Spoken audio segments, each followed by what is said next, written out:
రేవంత్ పాలనలో చెరువులు, చెక్ డ్యాంల విధ్వంసం నిత్యకృత్యంగా మారిందని హరీష్ రావు విమర్శించారు. కరీంనగర్ జిల్లాలో మానేరు వాగులో 24 కోట్లతో నిర్మించిన చెక్ డ్యాంను ఇసుక మాఫియా తేల్చేసిందని ఆరోపించారు.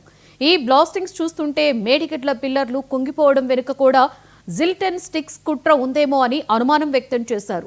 కేసీఆర్ కు పేరు వస్తుందనే ఉద్దేశంతోనే కాళేశ్వరానికి మరమ్మతులు చేయట్లేదని మండిపడ్డారు.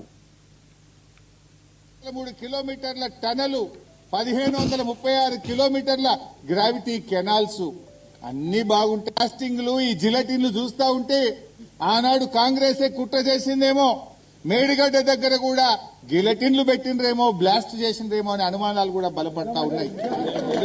ఎందుకంటున్నా, కాళేశ్వరం అంటే 3 బ్యారేజీలు, 19 రిజర్వాయర్లు, 21 సబ్ స్టేషన్లు, 203 కిలోమీటర్ల టనలు, 1536 కిలోమీటర్ల గ్రావిటీ కెనాల్స్ అన్ని బాగుంటాయి. గాడ ఒక్క మేడిగడ్డలో, ఒక్క 7వ బ్లాక్ లో గా 2 పిల్లర్లు మాత్రమే ఎందుకు కుంగాయి అని ఇలా అనుమానం వ్యక్తపరుస్తా ఉన్నారు. ఆనాడు అక్కడ ఇంజనీర్లు కూడా కంప్లైంట్ ఇచ్చారు, ఇక్కడ బాంబులు పెట్టారు, గిలటిన్స్ పెట్టారు అని అక్కడ పోలీస్ స్టేషన్ లో ఆ రోజే కంప్లైంట్ కూడా ఇచ్చారు. ఎందుకంటే మీ బుద్ధి చూస్తుంటే అర్థమవుతుంది. మొన్న ఓపెన్ గా మీరు ఈడ పెద్దపల్లి మండలంలో గిలటిన్ స్టిక్స్ తో, ట్రాక్టర్లతో కాంగ్రెస్ నాయకులు దొరికిపోయారు.